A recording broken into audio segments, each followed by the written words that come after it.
So for those of you who don't know, I am Joey Albritton. I am the owner of PT Marketing Secrets. And essentially, I just saw that there was a big need here for pretty much actual good information on this, because it seemed like everything was pretty off when it came to the good faith estimate and everything that kind of goes along with it.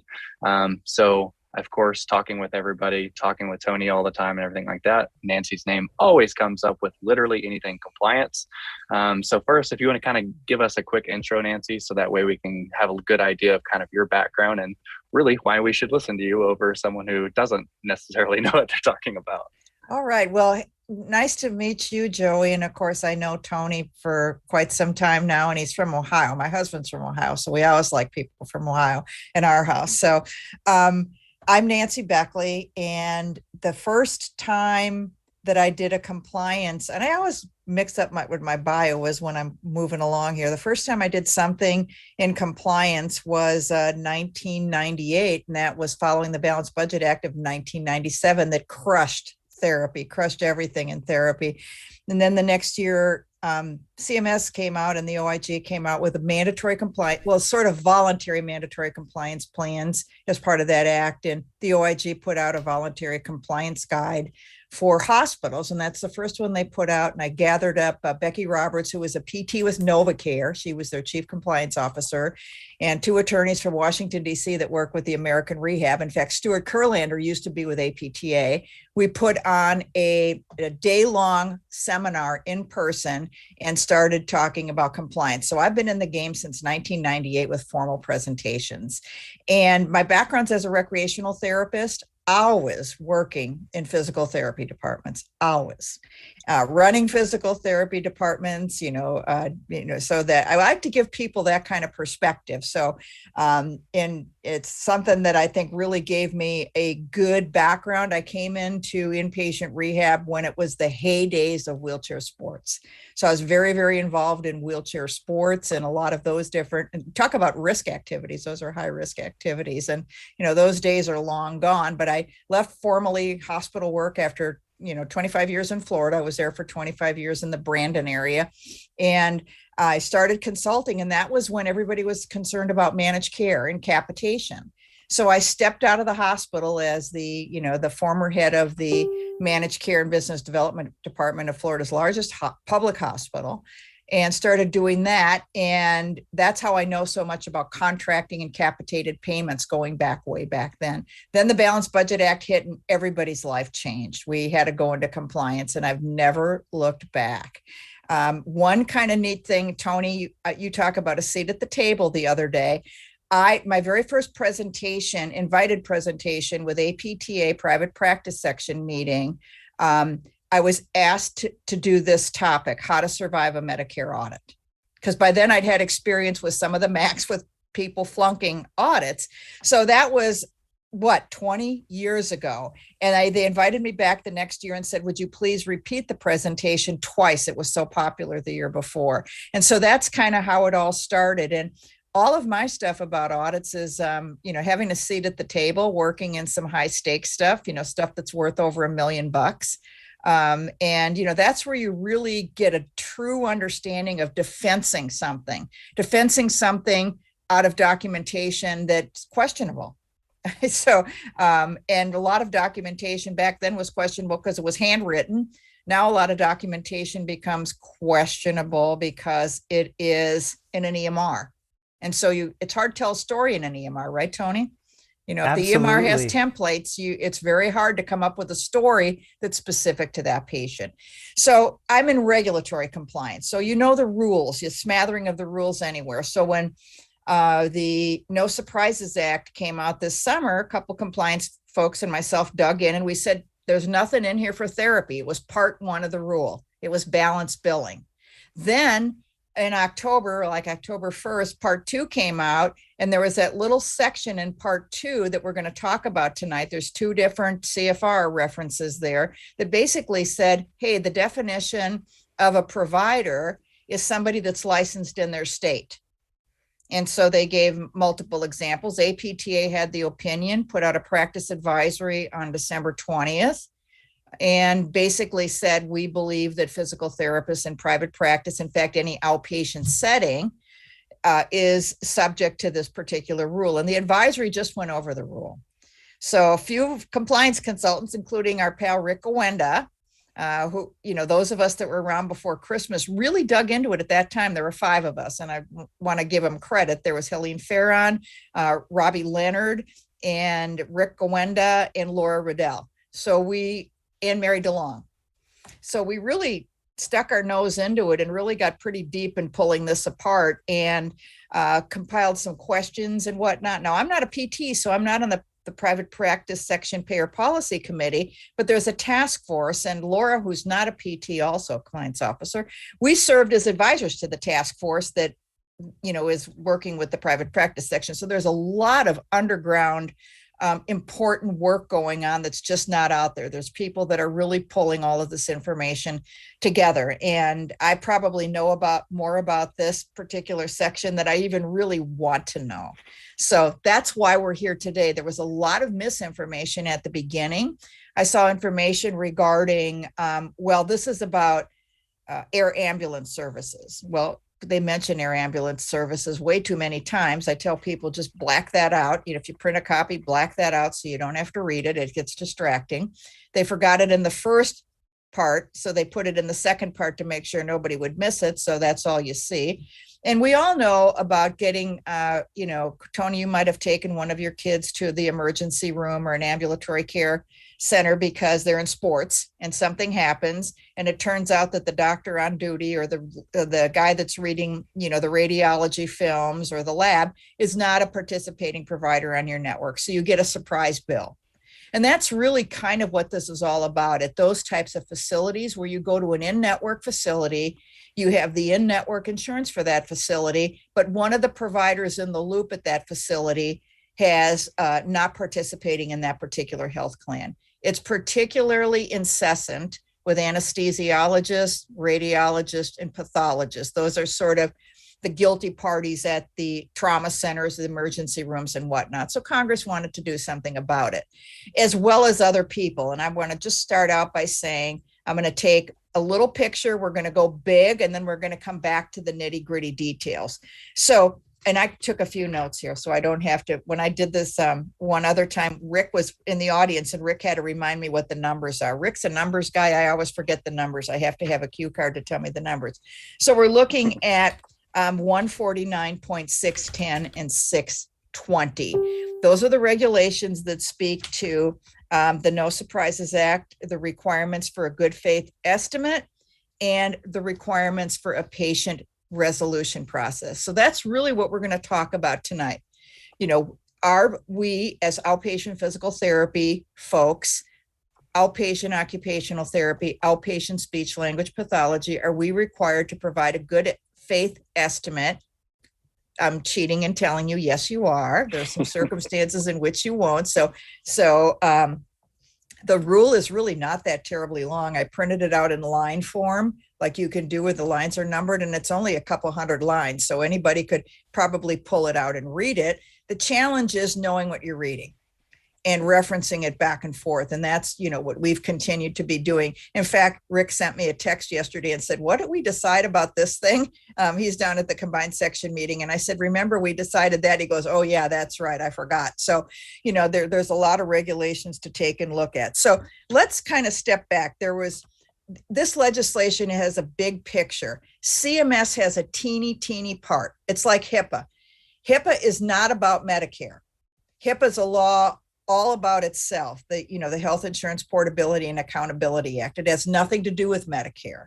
It's by HHS and it's regulated by the Office of Civil Rights. The same with, Section 1557 of the Affordable Care Act. Nothing to do with Medicare. It's all part of HHS. So in this particular legislation, we had these governmental offices, the Offices of Personnel Management, the Internal Revenue Service, the Department of the Treasury, the Employee Benefits Security Administration, the Department of Labor, and finally, CMS. So when this Part 2 rule came out, it was CMS that invoked, we need the good faith estimate and we're going to have a patient resolution problem. And they added additional things to the rule that are not incumbent upon the other parties in the rule. So those other departmental and federal agencies that I mentioned, they've published their own rules for those entities that are tripled down. All we're concerned about is the teeny little piece that has to do with CMS. So I'm going to now start by saying I'm not a lawyer. I'm a compliance consultant. We're only going to be dealing with the good faith estimate portion of it, of the Title 45 subchapter A, and I wrote it down again, 149.610, 149.620. The information's current as of today. I'm simultaneously collecting information on this as well as the CMS mandate. I'm really pretty deep into the CMS mandate, rules and regulations, writing them. So if you have already sought the advice of an attorney, follow that attorney's advice. Now, sometimes people say, well, a friend got advice from an attorney and I'm going to follow what that said. Well, you're not following your attorney's advice. You're actually not operating under an attorney. And if you had trouble, then that attorney probably wouldn't defend you because you're not a client of theirs and you didn't sign an engagement letter. So that's really important. If you're going to be operating on any of these many Medicare rules, if your attorney, you have consulted and you've engaged that attorney and they've provided you advice, that's the advice you should follow. I'm going to talk about the rule tonight. But now when we go into good faith estimate, the key takeaways from part number 1 was that it prohibited out-of-network providers for billing patients more than their in-network cost sharing amount. So those surprise bills from the radiologist and the anesthesiologist can't be any more at a participating facility than they would be if they were in network. So that's kind of the sum of that. And there's a lot of, everybody, when we got word that there was the good faith estimate before Christmas and we're freaking out, and all of the therapy Facebook pages, they were saying, I saw videos of people saying this doesn't apply to us because it's about ambulances and, that ambulance and the air ambulance, not just a regular ambulance, one that flies. And then we're not an emergency center, so this does not apply to us. And, we're a cash practice or we're this kind of a practice, so it doesn't apply. So actually, it does apply as we dig deeper into it. So part 2 of the No Surprises Act, which concerns us, which was released as what was called an interim final rule with comment, which is IFC, that's what that stands for. And comments were due by December 6th. So if you had a comment to make about it, meaning, holy cow, physical therapy shouldn't have been included in this, or this is really, hey, you guys, you're supposed to be working on burden reduction. How is this burden reduction? Could you explain that? Those comments needed to be put in by December 6th. Well, I think since APTA didn't put their advisory out till the 20th, it's not likely that comments were filed. It probably caught everybody a little off guard. And to that end, I'll say that I researched the other like professional associations, the National Association of Social Workers, the American Psychological Association, the American Licensed Mental Health Counselors Group. All of them basically kind of caught up with what happened at the same time that APTA put out their advisory, and their advisory was very similar. Almost the same words, because they grab stuff right out of the law. Hey, you're a licensed therapist. We think it applies to you. And then they recited the bullets, which if you look at the law, as I said, the lines aren't too long. You can recite the bullets. It's what do the bullets mean? And so I think that's what we want to talk about tonight. So, and I want to give the definitions of what is a provider so that we know exactly what a provider is. And, I think a large thing, if everybody that's listening now live or is going to be listening to the recording, jot down the word wellness. It's the most ill-defined term in therapy. It is incredibly ill-defined. Being somebody that spent most of their days in the pool, the first 7 years of my career in the physical therapy department as an aquatic therapist, I consider aquatics, I was wellness. My whole life I've done. So, but that doesn't mean that aquatic therapy is wellness, so it's taking a look at the application of it and the application of your practice act and the application of what are you calling wellness And is that still requiring you to give an estimate? And those are questions. We've got a series of questions out of our little work group. We call it our Zoom study group that we're posing up to CMS and have them answered. So let's take a look at, does this apply? And I want to go into the definitions here. I wrote my definitions down too so that I could go into them. So a healthcare provider means a physician or other healthcare provider who's acting within the scope of practice of that provider's license or certification under applicable state law. So if we have applicable state law and you're operating under your license, can you as a therapist, as a physical therapist, an OT or an SLP, can you provide wellness services and not be acting as a therapist? That's the big question, right, Tony? We're kind of talking about that all the time. And when you hear wellness services as differentiated from rehabilitative services versus habilitative versus maintenance therapy, you're mixing and matching all of these different definitions. So the good faith estimate is applicable in many circumstances when we might dismiss it as not being applicable. So we now know that a healthcare, I won't go into facility because what we're operating as a provider. Now I'm taking as a provider somebody that has a group practice, because on your good faith estimate, you have to put your NPI number and your name. Well, if you have a practice that has 4 physical therapists and the patient could be coming in there and seeing any of the 4 physical therapists on any given day during their 6-week plan of care, you would have to give 4 good faith estimates. So the good faith estimate form was designed for physicians. So physicians, generally speaking, in a practice, it's one physician that you're going to see that you have an appointment with. You're going to make an appointment with the nurse practitioner, the PA, or the physician.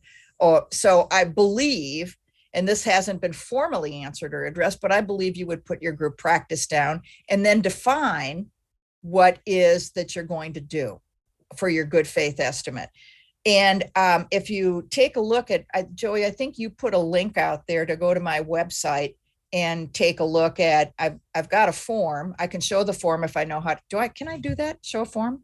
Share a screen? Yeah. Give me 1 second. I'll give you privileges real quick. You should be good to go now. I like that. I like that. So I'm going to,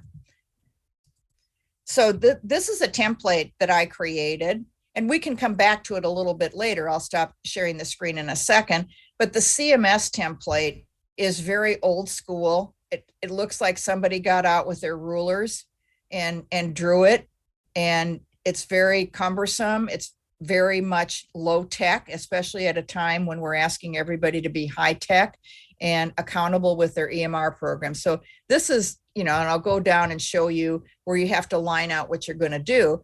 A physician's not going to line out multiple different procedures. A physician's going to have one procedure. You're going to go in for the procedure. So you're going to go in and you're going to have an office visit, or you're going to go in and have ambulatory surgery. So there's a number of circumstances in which you would have to give this good faith estimate. But I wanted to have people, have in mind what a good faith estimate looks like. I've customized this, keeping all of the requirements on the form by using terminology that will help PTs do it, such as CPT. We don't use DRG codes, so that would be one that you could use. We don't use APCs, which are the ambulatory codes. We're using CPT and HCPCS, and you can overwrite that. And these are all the disclaimers that CMS requires you to have on there. So I'll stop the screen share right now and go back to, I've given you a peek at it. So now that we start talking about a good faith estimate and you have an idea what it looks like, let's talk about when you have to do that. So here's what you have to do. You have to provide a good faith estimate to a self-pay or uninsured individual. So now were we confused? Self-pay doesn't equal uninsured. So from, uninsured, you can also think of, well, I have charity care, or I'm not insured, so I'm on Medicaid, and that's actually some form of insurance. So a lot of people, if you're using the current definitions that we use in therapy or in your compliance program, they're not easily translatable.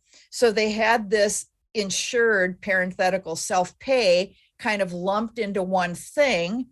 And then they said, or an insured party that chooses not to use their insurance. Aha. So we have people that don't want to use their insurance. So then people start thinking, well, what exactly does that mean? Does that mean now we can have Medicare patients for cash? That was the first round of questions that came in from people saying, if we do not have this opportunity, can we take it now under the good faith? Tony, I see you nodding your head thinking you probably heard that question in your group too, where you're teaching people how to get enrolled in Medicare, when we know that we do have the mandatory claim submission law. So we know that when somebody calls us, and this is where, our good pal Jerry Durham's going to come into play and trying to help us through this, because he's got a call script that works really well, that's putting the patient first. So, and you don't want to ask about money, because if the patient's asking about money first, so we got an invocation. So when somebody calls and says, I'd like to come to Total Solutions Therapy, the question should, obviously you're going to chit chat with the patient, find out what their needs are. We've heard Tony talk about his call scripts on his YouTube channel. It's great. And they're fantastic, by the way. I'm going to give you a little plug, Tony. I listened to all of them at least twice. So I know exactly what you're saying. And I know some of them are hypothetical, but some of them are really very realistic about what you do and what your practice is, so that people can learn from it. So when people are calling in to schedule, and that could be because they got a prescription, that could be because they found you by Googling you, or, a friend down the street told them to come in, and they want to schedule, somewhere along the line, you have to ask them during the call, or they will ask, what is your pricing? If they ask, what is your pricing, even if they're insured, it invokes the requirement to provide a good faith estimate. Now, I'm going to give some buts in a second here. But then you're going to ask if you have insurance. And then if they have insurance, do they want to use their insurance? Well, there's some complications with that, because some people that have insurance are required to use their insurance. Tony, you might be watching a thing on your group, a conversation where somebody's suggesting that a patient wanted to, I call it, force the therapy provider into lowering the deductible, but then he would walk away if he wasn't. Well, this person is basically saying, I want to use my insurance, but I want to lower my deductible to pay you, but you're going to give me a super bill I'm going to submit.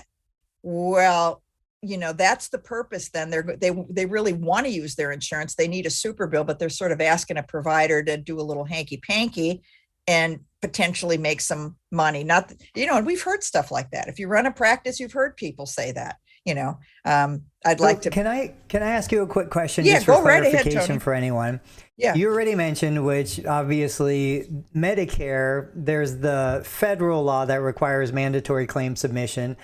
But a lot of therapists have been asking about the commercial insurance plans, where if they were contracted with a commercial insurance provider and the patient says, I don't want to use my insurance, it's originating from the patient. Is the therapist required to submit a claim for a non-Medicare insurance policy when the beneficiary says, I don't want to use my insurance? That comes into play, Tony. It's a great question. If the physical therapist or OT or speech language pathologist is contracted, because your contract might require you to submit claims, even if the patient says, I don't want to use my insurance. So you have to take a look at those contract terms. And that was one of the big questions that we took a look at our little task force. What does this mean? And does this potentially put us at a little violation? We don't know. So that's sort of an unsettled answer that we quite don't know that thing. Now, we have a lot of out-of-network providers that are going to give the patient a super bill, or they're going to help the patient by submitting the super bill as an out-of-network provider. And Tony, in his group, his courses, teaches the ins and outs of it's sort of an enrolled out-of-network provider, where you're going to submit the claim and you're known to the party you enroll as an out-of-network provider and whatnot, pros and cons of that. Or versus, here's the super bill, you give it to the patient, they have out-of-network benefits, and then, depending on what type of plan it is, and Medicare Advantage and whatnot has other particular rules that you have to follow, that claim is going to go in. So that it gets all convoluted in the mix there. So it's important that you sort everything out and what your obligations are going to have to be in doing it. And so Laura and I, my colleague that's a compliance officer for Mountain Land Rehabilitation out on the West Coast, she's an operations person. She's a compliance officer, but she's very good at operations. That's a very strong skill set of hers. She goes, we need a call script. So in the call script, she writes it up, and then we met with her revenue cycle people, and they said, well, this looks like something the compliance officer wrote. Now we got to dig into it and tell her really, how to dot the I's and cross the T's. And that's what you want to do. You want to develop your call script according to the law. And then you want to go back to your operations people and say, now, how does this work in reality when we are going to implement this? So what does the IT people have to do? What do the front desk people need to do? What do the back office people need to do? What do the billing people need to do? So there's, you go through a couple of different iterations to get everybody on board. So then everybody's working off the same call script and nothing slips through the cracks. And when you got the substitute person in you're open on a snow day, but your front office person couldn't come in. So Tony, maybe your wife decides she's going to come in. She's a PT. She knows how things work, but she doesn't have the call script. That's why we want to have a system and a process in place so that anybody can pick it up and make sure that nothing goes wrong, because they kind of, jot down through the things. In a funny sort of way, I find this easy to follow if you understand the algorithm and the review of it. But I do find it burdensome, particularly burdensome at this late date when we're trying to manage all the other things that we have to do. And it conflicts with a couple of things. So the ABN, which I'm going to tell you in a minute. So we're going to just leave Medicare and federal health care programs out of this for right now. And, Rick has done a terrific course. If you want to pick up the course on that, I sat in on Rick's course and gave him a few test examples to take a look at, so we collaborated, on some of those examples that he gave that we said, we don't know. These are questions that are unanswered. So the person's going to call in. The best thing to do after you determine that they need a good faith estimate is to get an evaluation. How can you give an estimate if you can't give an eval? Now, here's coming a little bit of a glitch. When you give your good faith estimate, you have to put down your diagnosis code. You might be practicing in a state where you're not allowed to diagnose, and a patient came by direct access. So we still don't quite have some of that figured out. Remember, designed for physicians, physicians can diagnose. So, somebody wasn't kind of thinking through all of the logical sequences when they were having fun putting all of the CMS forms and rules together before the holidays and let us go. So then, many people are, as we're emerging and a couple people have gotten practice with this, are saying, well, we'll do an evaluation. And then based on if maybe they're a specialty practice, for example, I'm pelvic health. So pretty much I'm using about 3 codes. So I'm going to tell in my good faith estimate that following the eval, that they're going to have a plan of care that's generally going to be so many weeks in length. And then you list the CPT codes and you're pricing for those CPT codes. And this is working very well for cash PTs.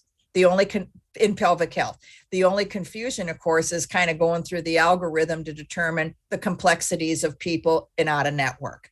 That throws in the whole interesting thing with our ability to work with out of network and who's going to submit the claim and do all of that stuff. So then you fill it out, you list everything and all the, I'm going to pull up the form again. Is that okay? Do I still have permission? Am I still authorized? Permission. You are good. Okay. Nancy, while you're doing that, quick question, because this came up in one of our groups. So the dollar amounts, the information we're putting on there, is it the pricing that's being charged? Is it the expected out-of-pocket cost to the patient? So if we expect the patient maybe owes 20% and we estimate 20% of the allowed amount is going to be $5 a visit, Could you talk to that just a little bit? And I don't know if I jumped ahead, but go ahead. No, and actually you brought up a good thing, because I don't think this was, the intent of this was to cover copays. Because that's copays is a contractual obligation if somebody's got a contractual obligation. So let's operate under the premise that this is a visit that the patient's going to pay for, that they've asked for an estimate on the visit. So then it's your fee schedule. It's not your reimbursement rate. It's not the $32.62 you get for 1 unit of manual therapy, you know, in Milwaukee, Wisconsin. It's actually, I'm charging $50 a unit for manual therapy. So that is your charge. Or if you have another charge for cash patients. So whatever charge that you have that you're going to put on there is not what your expected payment is. It's what your charge is going to be that the patient's going to pay. So this is the, if we're going to do a prompt pay discount, it would be the discounted rate if they pay Yes. at the time of service. Yes. In fact, one of the clinics that I worked with Laura, that's how they're doing it. They have a well-established cash pay discount rate for, and parameters by policy under which that's allowed. You can't invoke the cash pay rate 3 weeks after you get your bill. So it's at the time of service if you elect not to use your insurance and go cash pay. So this is the front page. It's a summary page. And I've fancied this up with a logo, the name of the facility. It's a fillable PDF, any specific clinic location. And this is where you would put the primary diagnosis, secondary diagnosis, and then the code. And then has the item or service been scheduled? Yes or no. And a scheduled lists the date. The reason why this is on the form is CMS has contemplated that there would be multiple providers that would be involved in a good faith estimate. So the convening provider, like an ambulatory surgery center, would convene the estimate, and then there would potentially be an estimate from, the surgeon, if he wasn't connected with the ambulatory surgery center, the radiologist and, the anesthesiologist and anybody else that would be involved in that particular procedure. I took the viewpoint, as did our therapy committee, that the substantially vast majority, we had to look hard to think of examples of physical therapy, is going to be the convening and solo provider. So the CMS form accommodates 3 different providers, the convening provider, and then provider number, 1, 2, and 3 that would be added on. This has been reduced to just include the therapy practice for today's purposes. Since we're the PT group here, I'm just going to say for the physical therapist as the convening provider. So this would be the only summary here. And then we come down, and this is where you would put your name in, the name of your provider, and you have to put your NPI, your tax ID, and all of your relevant information and email address. And then real quick, that you mentioned, that's the group MPI at the top, right? That's what I'm thinking. Or else if you've got, I know practices that have 12 PTs in a clinic. You can't possibly, and you don't want to be updating your item. So I'm suggesting that it's your group number. Provider facility, Yeah, so, I think that makes the most sense. Yeah. How do you want us to hit you with some questions as we're getting them live, or we want to hit them all at the end? It's completely up to you. I don't want to ruin your flow. No, if you've got some, pop them in. All right. So someone asked, if we're a mobile practice, do we have to put our home address as the address on the estimate? Well, if that is your address, and this is another big question in terms of when people sign up and credential themselves with Medicare and other payers, they identify an address with their NPI number. So, even though this is not like a Medicare application, Tony, where everything has to match up, your IRS letter, your NPI letter, your addresses and everything, it's still good, a document that could potentially you need to support. So you're going to have to put an address in there. And I don't, once again, feel that they contemplated mobile providers in any type of instance, because there are other mobile providers, not just physical therapists that go to the office. There's, other types of people that can provide service mobily, including those that work in a van that can take their van out. But that's a great question. You're going to have to come up with an address. Yeah. Okay. Awesome. The next one, we've got one more and then we can kind of go right in there. So how do you have a diagnosis code to use before the patient's been evaluated? You kind of talked about that, but I'm curious what your thoughts are on that. Well, the thought of it is that it would not be completed on the original when doing an evaluation, but it would be an updated good faith estimate when and if you can add the diagnosis code, if you're allowed to diagnose as a therapist, and or if the physician that is the referring physician or attending physician to the patient could provide that diagnosis code. So, and that's a big question. That's why some people are contemplating using the eval as a first step and then amending the good faith estimate to include that diagnosis. So we just have to dynamically change this as the plan of care changes in case we're like, hey, all of a sudden we need these new CPT codes. Like, do you think that would look as far as like you just do the initial, or is this a constantly updating thing as we're seeing someone, or how do you think that's going to be kind of as we do it? I know you may not know the answer to that yet. I do know the answer, and you don't want to constantly be updating this. That's I think therapists know that what a plan of care is. Therapists know what they're selling to their patients, what they're offering to the patients, what the outcome that the patient is purchasing. There's a limited set of CPT codes. In fact, many people are getting TPEs because they're too limited, meaning they're getting audits because all they use is therapeutic exercise or manual therapy. That's the biggest reason for getting an audit, is that you're too code specific. So think about what codes are you using. I've added, the CMS had 3 lines. Rick kind of came back to me. He tested it at his clinics and said, let's add a couple more lines so that, we have room in case there's some variance in there and you're kind of working through the spectrum. And I would suggest doing an eval, and then what is your plan of care to include and add those CPT codes. You can vary it and describe it down here. Additional notes. You can describe it in there. And that's exactly what I would do in doing it. It's not designed, it's like a plan of care. You don't need to update a plan of care unless there's a very significant change to the long-term goals, or the patient's not responding. So you're deciding that you have to do a new reevaluation and do a new plan of care. Very, very unusual to do a totally new plan of care, but CMS isn't requiring us. And in days gone by, Tony, you'll remember this, you had to update a plan of care if you change modalities, so we had to do that kind of stuff. So I would, Joey, to answer your question, I'd stick with your knitting.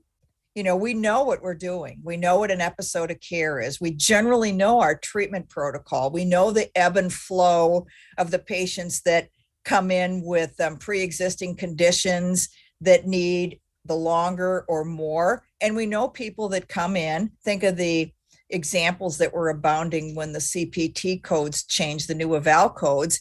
They gave examples of people that had basically no comorbidities, nothing going on. They were going to cruise through a plan of care. So we don't always want to put our Medicare mindset on there, or a person with a ton of comorbidities, but think through what's typically on your plan of care and what you're going to be using. And OTs are going to use a different code set. Speech language pathology is going to use a different code set. And the neuro PTs and the orthopedic PTs and the pediatric PTs are going to be using different code sets too. So kind of get that down. I'm a minimalist. And I started writing documentation forms when I, started consulting help, because we were all on paper and pencil, and all we had was the 700 and 701 forms. And so I wrote a lot of documentation forms. Therapy is not about documentation. Therapy is about supporting what you've done. So you have to be efficient and good in your documentation. And I think the same way about this. You may have to work through a couple of what I'm going to call crunch them up and throw them in the trash can, good faith estimates. But I think people will get down to doing it and get in sync with it. So yeah, the way we always did it, and my expectation for this, I mean, even before this existed, from the first day I started my practice, my goal was to guarantee patients knew the absolute worst case scenario from a cost perspective. So we were able to, over the phone, guarantee them this is how much the evaluation will cost. Just like if I take my car to the mechanic, What's the diagnostic fee? This is the guarantee on the initial evaluation. And then once we've done that, then we can give you a guarantee on what's coming after that, And so almost like a two-step process. I was under the assumption that if a patient told me by phone, I'm coming in for shoulder pain, that at least is the working diagnosis until or unless I make a change based on the evaluation findings. So to even for a direct access case, I assume that we would use the expected treatment diagnosis if we don't have a medical diagnosis coming in. But that was kind of my understanding of this. And I think that's very good operatively to work with. I think the people that are feeling a little bit uncertain are those that, where their state practice act doesn't allow them to do that either. And somebody's come in via direct access and they haven't gotten all of that information. Of course, with a therapy plan of care, assuming that even if it's a self-pay patient, a cash pay patient, that you might be in communication with the physician. So this might cause a little bit more physician communication too.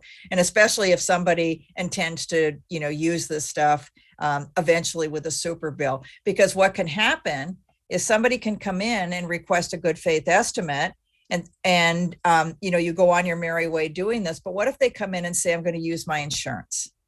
And then all of a sudden they say, I noticed or looked at your website and I noticed your cash pay rate is this. I don't think I want to use my insurance anymore. And this actually has happened since this started. Somebody saying your cash pay rate is this. And my copay under my insurance plan, is this. I want to be switched to this. So then they need a good faith estimate of somebody. And I don't know that was the intent of all of this. Very few services are repetitive like therapy. So, there are treatments that people undergo, but for the volume of services that are going on with therapy, they're repetitive. And if you can see here, I don't know if I can, I don't know if I have a dot. I don't have a dot, but I'll just show you right here where my cursor is. You check the box here if it's recurring, because that's a requirement. So you would put on there that it's repetitive services, and then you can describe what your plan of care is in here. And if your plan of care changes, you would change it.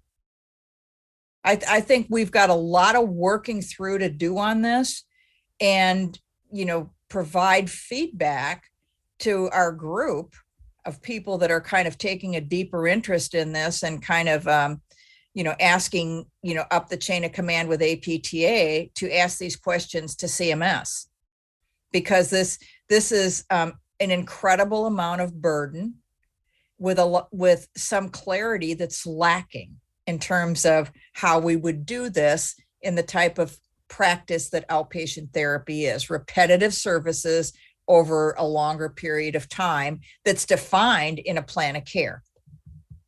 So let me ask you a question to that. With your experience, and you have been around seeing things come and go, is this something that you think, and I know it's a crystal ball answer, is this something you think is going to be around in 12 months, 24 months, 36 months, or do you think, is it here to stay, or is it something that they're going to test, decide it's too much burden, and get rid of? Well, do I think it will go the way of functional limitation reporting, where all of a sudden CMS said, hey, we tried this for a long time. We put you guys through a lot of stuff. The data we collected was useless, so we're not going to do it anymore. Yes, exactly. I don't know if it'll be that quick. Uh-huh. But it would be delightful if they could sort of learn from history. And I think, as we're all pressing on CMS to do other things, like the 15% cut and direct supervision being changed to general supervision, and the telemedicine, the other platforms that the therapy industry has where they're lobbying CMS right now, this sort of probably, unfortunately, crumbles to the bottom of the list. So I think it's, Tony, I would probably say that if we keep on this as an industry, even if it's a select group, and I think the driver is going to be the private practice section of APTA, because that's the volume that's out there. 77% of therapists enrolled in Medicare are PTs. So that's the driver. The other 23% is represented between occupational therapy and speech language pathology. So the driver is PT on this, and we need to keep up the energy on this, and potentially the hospitals will too. The hospitals have filed a lawsuit on a lot of this, but it's not about the good faith estimate. The hospitals have a big issue with the dispute resolution and how a payment will be arrived at in the dispute resolution process. They feel that CMS didn't honor their comments that they made after part 1, which was, what is the rate methodology they're going to use if you have to dispute this for out of network? And when CMS wrote their rule, they didn't accommodate the AMA and the AHA's opinion on the pricing methodology to arrive the fair rate, so to speak. But would I like it to go away? Yes, I think we all would. I think a lot of practices today are accustomed to giving patients pricing, but we're accustomed to saying, here's what your insurance will pay. And of course, if you're responsible for that, you're responsible for making sure that's the correct thing. But, if we go in and accept insurances at our practice, what we're accepting as part of, I guess, tradition in this country with insurances, we're basically telling the people as a courtesy, we'll look that up for you. So we're in the insurance business. And that's, there's a big difference between somebody that's in the insurance business of therapy and not in the insurance. And the hybrids are having a lot of difficulty with understanding that, right, Tony? I think that's why you have so much interest in your group. Absolutely. And the better they understand, the more doors that open to us. I mean, that's the beauty.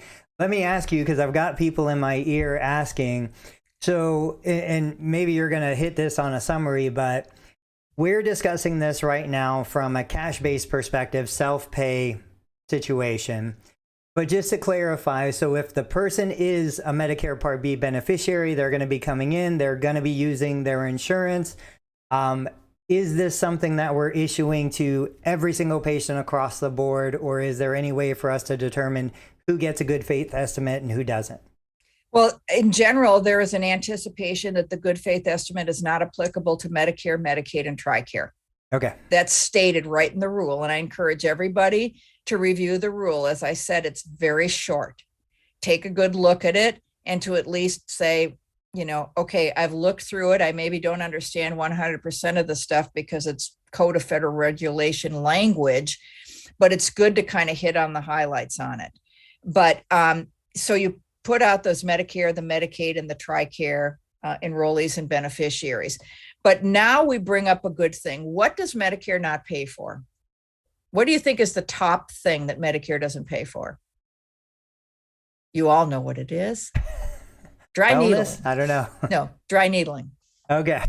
Dry needling. Okay. It's a legitimate therapy service. We've gone through the process of getting CPT codes covered. So we have 2 different CPT codes to accommodate dry needling. But Medicare has determined that those 2 codes on their payer schedule is not payable. So now you evaluate a patient. Tony, do you have dry needling in Ohio? We do. I don't, but the state does. Okay. So let's just say if you had a therapist at your practice that came in and is certified and it's very excited. People that become certified in dry needling believe in the benefits of it and they want to identify patients that could benefit. Joey, do you do dry needling?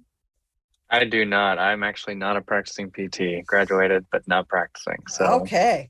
So, but I'm sure you know people that do dry needling. Several, yes. Okay. And you see every weekend on social media, the pictures of people going to dry needling courses and practicing and learning and whatnot. And I know people that swear about it.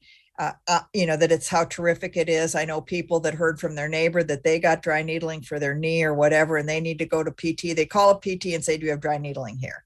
It's kind of like the old days. Do you have E-stim or TENS units or whatnot? So Medicare doesn't cover this, as do many other insurances not cover dry needling. So your therapist is discussing this with you.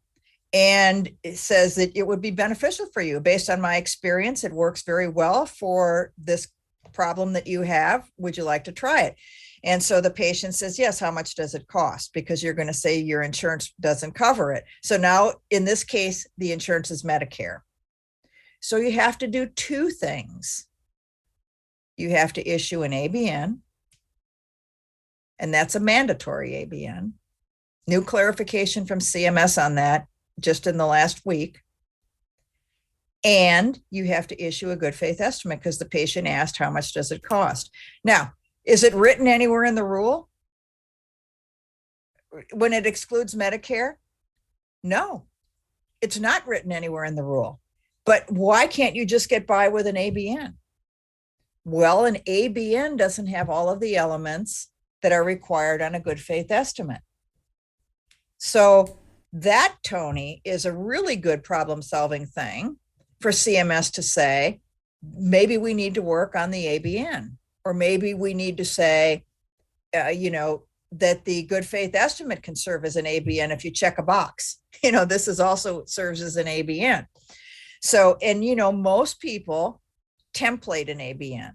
So if you're in a practice that has dry needling, you probably have a template already set up for, why it's not covered, and you have all the information filled in except the patient's name and whatnot. And so many people have other things in there too, including, some lymphedema treatments or vasopneumatic compression that's no longer available after so many visits or whatnot through your LCD. There's lots of other things that you might template up that are normal in your practice. Or if you are a hand therapist, for example, and you're not enrolled as a DME provider, you can actually bill the patient cash for your orthoses, but you have to issue them an ABN. So that would be, I know hand therapists that are not enrolled, and that's what they do. We have templated ABNs to do that. So this is now a complex situation where we're taking a look at, then it does seem that for TRICARE, Medicaid, and Medicare, if you do dry needling or one of these where you're going to use an ABN and charge cash, that you have to do the same thing. So aren't you glad you asked that question, Tony? I am. That's a great clarification.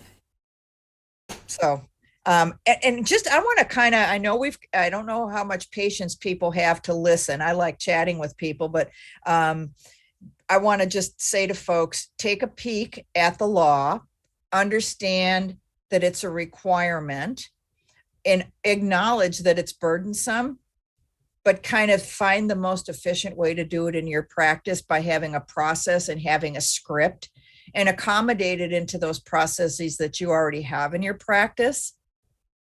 And, maybe, Joey, you're the marketing whiz here. Maybe there's a way to make a marketing thing out of this. Maybe there's a way to say, we're always going to tell you what it's going to cost, or we're going to evaluate you. And like Tony says, we're going to offer a guarantee. We're going to tell you what it does. And in fact, one of the purposes here is to basically say, if the patient over the course of their estimate, it's more than $400, they can pay $25 and enter the complaint portal. And CMS has a complaint portal that you can go through and enter your complaint. So I always wait in compliance to see what's happening out in the universe, because something's going to happen, not in therapy. Something's going to happen with an ambulatory surgery center or a trauma center. Something's going to happen with big stakes. And then you're going to see a little bit in the press on it. There, people are going to be getting a little bit of publicity out of this. And I'm sure that CMS will publish statistics on this too, and the OIG will probably be taking a look at it, but that always has a lag period of time. So I hope that really what I wanted to accomplish today is to say a good faith estimate is required. It's required for a cash practice, but don't confuse the term cash in the law with cash practice as a way of practicing. Cash in the law means they're going to pay you cash even if they have insurance. So we have to kind of differentiate that. And then you have to determine what you're going to do in your plan of care. The nice thing is therapists are already doing this. Therapists already pretty much know, like Tony, you said, if somebody comes in with some sort of shoulder diagnosis, you kind of know what you're going to do, what the treatment plan is going to be. And all you're going to accommodate is potential comorbidities, complexities, social situations that may come into play that should all be addressed under your evaluation code. So that's one thing. I'll make a plug. I like the new evaluation codes because if you really understand the code, not the CMS eval requirements, but understand the code, you'll get great stuff to determine what you need to do for your plan of care. Questions from you guys or questions from our audience? Joey, while you're looking, I think, Tony, you're on mute. Yeah. Joey, while you're looking, I think you hit the silver lining right in the center. Like the whole idea that even from a marketing perspective, to be able to take away the fear and the anxiety in the patient of what is this going to cost me? I love going out and finding publicly posted hospital fee schedules because here in Ohio, Kettering, they have their fee schedules posted. An hour of therapy could easily be $1,200. And so patients, I think one of the biggest reasons why the patient stops a plan of care before it's complete is because of the fear of what is this going to cost? Is it $50, $100, $500? So I think the silver lining in this, and as much as I despise more regulation and more rules, is it is going to help push us into, hey, look, this is what it's going to cost. This is a real good faith estimate on what you can expect to spend here. And, it brings clarity and transparency on the patient side, which I think is the greatest part of this. And one thing I would say to everybody listening to tonight live or on the replay is the number one thing you can do is post on your website. I would suggest in your footer on your front page, because it has to be posted on your front page, the right for a patient to get a good faith estimate. That's in the law. So that's real easy. You can do it tonight. Dip into your website, put that in your footer and say you have a right to get, with a link to the page where you put the notice to get a good faith estimate. And that's really quite short. It's like 2 paragraphs long and CMS has got the exact language for you. That's number one you can do. And what I like about that is you're signaling, I'm trying to be compliant. I don't have it already, but I'm trying to be compliant. And that's what the people that I were working with before Christmas, when this came out, that's what everybody did. I said, let's at least get that up there. And we did what you did, Tony. We scoured big rehab companies, websites and whatnot, and hospitals, and they'd all posted that notice. And we could take the link to the page where it was shown. Additionally, if on your website, there's a spot where people can make an appointment or request information, the link should be posted there too, according to the law. So that's step one. And that's a huge step with saying, I'm complying with the law. Yeah, that's great feedback.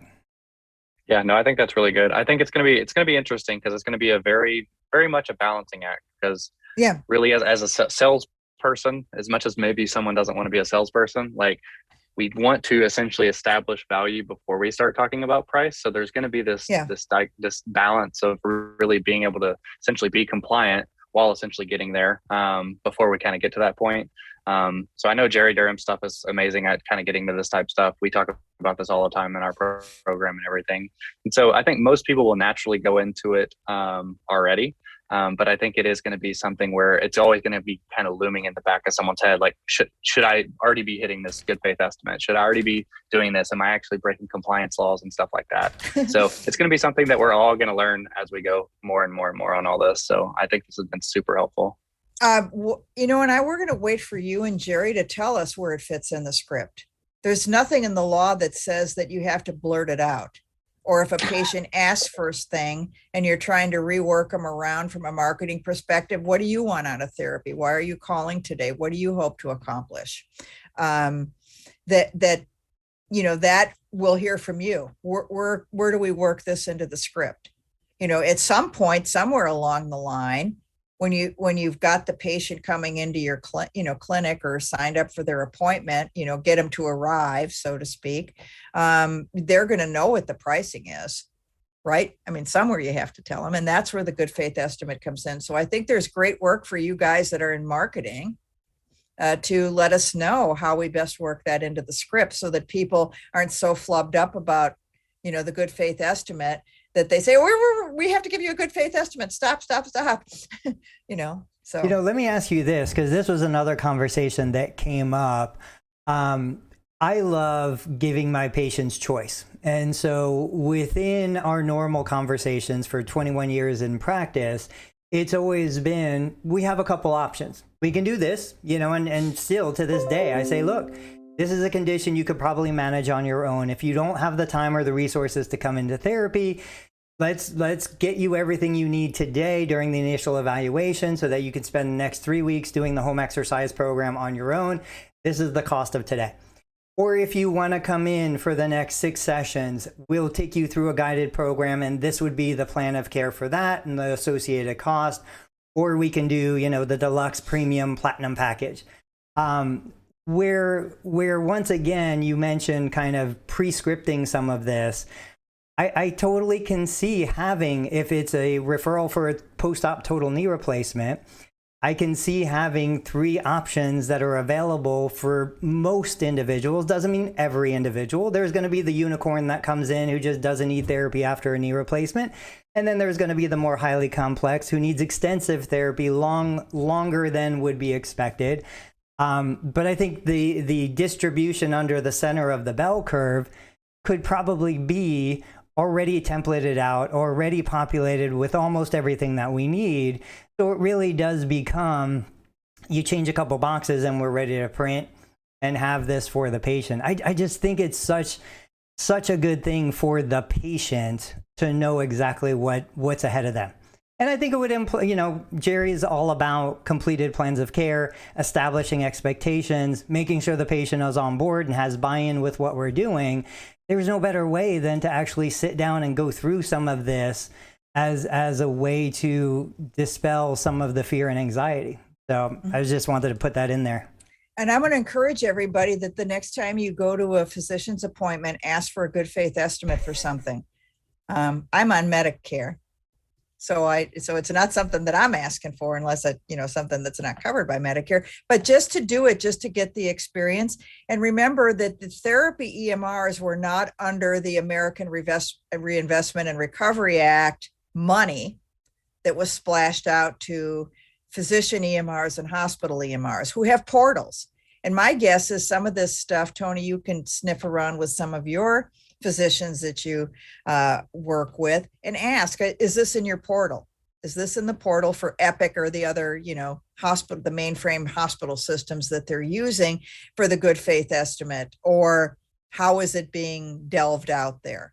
So there has to be a better way to kind of get this done. For right now, for therapy, it's, how did we get rolled into this as, quote, a licensed provider? Number 2, what is wellness? And number 3, what's the most efficient way to incorporate this with the rest of our processes? If you're just starting out and don't have any processes in place, there's a great opportunity to put them in place.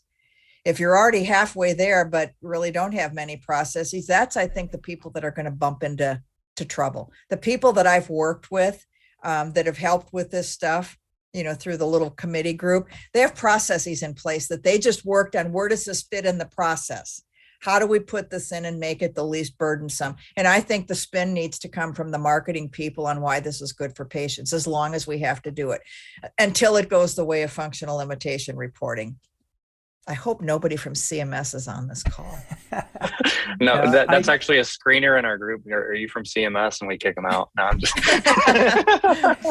But yeah, the systems and the processes for sure. Like I explained to everybody, I'm like, look, your body, your muscles have to pull on bones. The bones are the systems and processes of your business.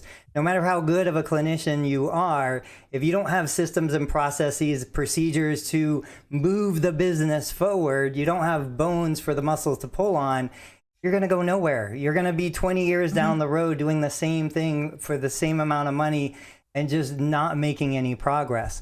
So yeah, maybe this will be what people need to help improve the systems, if not create the systems in the first place. And Tony, you're confident in your systems. You're confident in pivoting on a lot of stuff. And you have to have that confidence in what you're doing to be able to, to kind of take this and squeeze it in. It couldn't have come at a worse time. If you're a rehab agency and, that is my passionate subject matter of expertise from a regulatory viewpoint. I've worked with them for so long. This is like nothing compared to what they have to do with the regulations on conditions of participation for the mandate. And I'm not talking about what the mandate is. I'm talking about the underlying processes and systems that they said they're going to see when they walk in the door. And if they're not in place, they're going to put this place is closed until the public health department comes back, so to speak, sign on the door. And seriously, we're going to start seeing a lot of, stuff in the news. And I'm all about the regulations. I understand that other people are having questions about what the regulations are about. But, for many people, like No Surprises is the least of what they're worrying about with everything else that's going on. So I ask everybody to just, kind of take the first step forward by getting that notice on your website and digging into it. And I'll see you in the groups. I'm in Joey's group now if people have questions.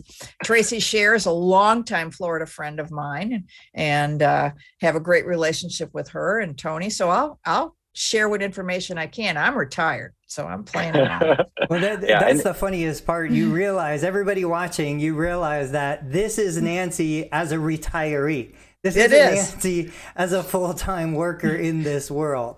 I know. What I'll do in the meantime is I'll go ahead and get that on my homepage website and any of the contact pages, and I'll record the process of how I do it so that I can share that recording on the YouTube channel so anybody else can just mimic what I do. Oh, that would be terrific to do that, Tony. And that, I want people to have success, but I like to minimize burden, and regulations are burden. So. Yeah. And real quick, I've already posted in the comments, essentially the link to the good faith template that you have there, Nancy. Is there any other thing that they potentially need to know as far as getting more information from Help With You or anything like that? Or is that link pretty much get them where they need to go? If people, before they go to the link, have them reach out to me and ask for a discount code. There you go. You heard it here. Reach out to her. She's in the group, so you should be able to reach out to her. All right. I think we'll go ahead and end it here because it looks like we don't have any more questions. So I just want to thank you again, Nancy, and thank you, Tony, for both of y'all being on. And if y'all have any more questions, drop them in the comments because Nancy's going to be looking at it like a hawk now. So she's going to help us all out. I will. Absolutely. So thank you, guys. This was a lot of fun. Thank you so much, Nancy. We really appreciate it. Bye-bye.